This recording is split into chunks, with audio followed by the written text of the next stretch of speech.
What's up, everybody? Welcome back to Red Letters Rewind, where faith and sports collide.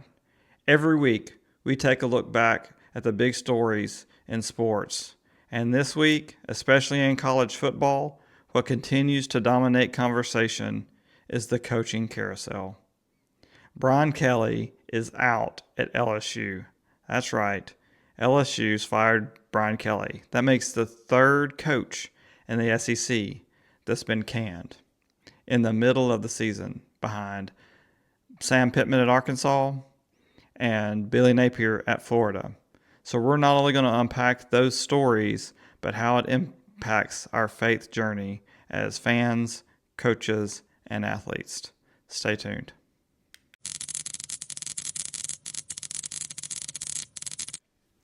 Before we get into this video, if you'd be interested in sponsoring a video of mine, or if you want to hop on one of the podcasts and chat with me, just drop me a comment below or send me a message. I'd be very glad to hear from you.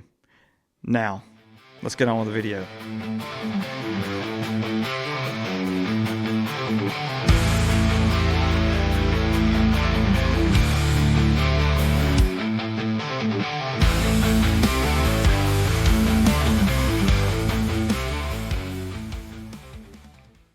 So let's start with the biggest headline. Like I mentioned before, Brian Kelly out at LSU. Now, LSU brought Brian Kelly in from Notre Dame, and they expected championships. They didn't expect rebuilding seasons. They didn't expect to just go to bowl games. They wanted playoffs, and they wanted championships. And unfortunately, that just hasn't been the case at LSU for Brian Kelly. When Brian Kelly first came on to LSU, several people questioned the hire. Was he a good fit for the culture down there? He tried to fit in. He did some really strange things in the beginning, trying to convince recruits to come, creating these little videos on TikTok and everything else. But ultimately, it just seemed fake. It seemed out of place for LSU. Now, LSU is going to pay Brian Kelly $54 million to move on. That's a ridiculous amount of money.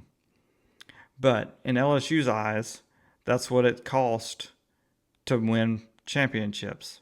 And it's just another cost of doing business. It's crazy to think the money that we have going on in college football, especially in the SEC, the Big 10, the Big 12, and the ACC. Now, Brian Kelly's leaving doesn't just affect him. They've already announced today that the offensive coordinator has also been fired.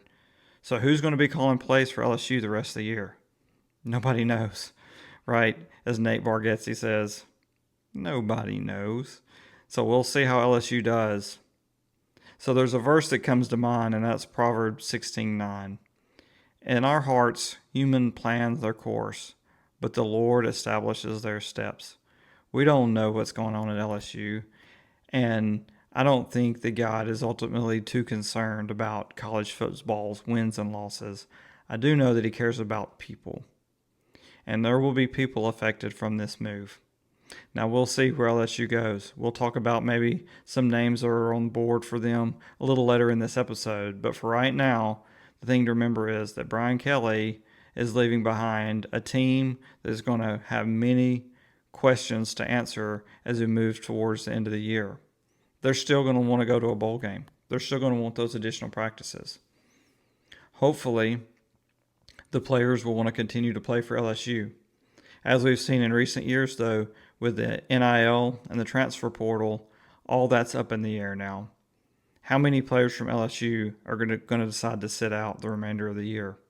Are they going to maybe try to redshirt, get an extra year of eligibility? All those things are on the table for the players. But when it comes to LSU and Brian Kelly, it's the end of an era, a very short era, where championships are demanded, not just wanted. Now, we've already talked about a few jobs that have opened up in the SEC. Sam Pittman and Billy Napier, they're gone at Arkansas and Florida. But there are other jobs in the SEC that are coming into question. Hugh Freeze down at Auburn, his time seems numbered. They're on pins and needles just waiting for an announcement that Hugh Freeze has been let go. You have a team like Kentucky, who Mark Stoops has really been a good thing for that program, but the last couple of years have been rough. They're having very hard times competing in the SEC, and the games that they compete in, they're just coming up short.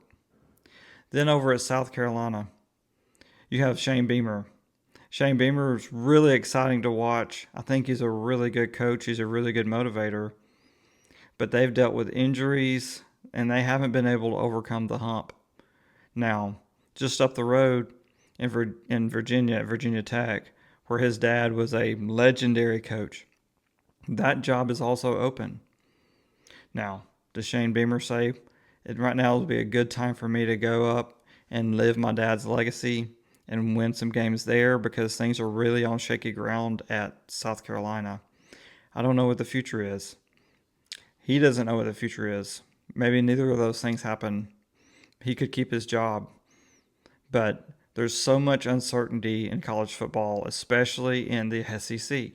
Nobody's willing to give coaches a time to rebuild, a time to bring their players in, a time to really establish some consistency, which is required in today's game.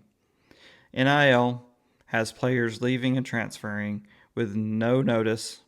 They have new players coming in and leaving at every go. Let's talk about my team, Mississippi State. Now, we had another heartbreaking loss against Texas where we gave up a huge lead in the fourth quarter. I was there. I saw the late touchdown that Texas scored. I saw the punt return for a touchdown.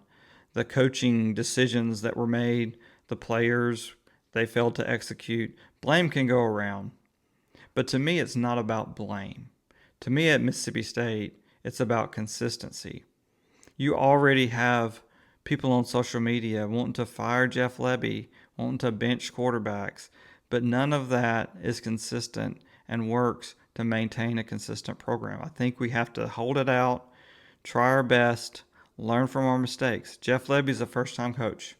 He's never been a head coach before. He's got to learn how to make those calls on the field at crunch time. He's got to not panic and do his thing, and he's got to learn, and we have to learn along with him. We have to go through those hardships. He has a first-time defensive coordinator. He's in his second year as defensive coordinator. He's got to learn how to win games. He's got to learn how to coach with a lead. Last year, we were behind the whole time, and he was trying to coach from being behind. This year, it's different. We've had fourth quarter leads, and so we've got to learn how to make those decisions. The coaching carousel is spinning fast, and every coach knows that one bad Saturday can cost you your job. All right, now let's talk numbers. Because behind every firing, there's a huge financial machine. The SEC, again, distributed more than $840 million to its member schools. That is about $52 million worth of revenue just from TV revenue that the SEC is paying to each school. Now, why is that important?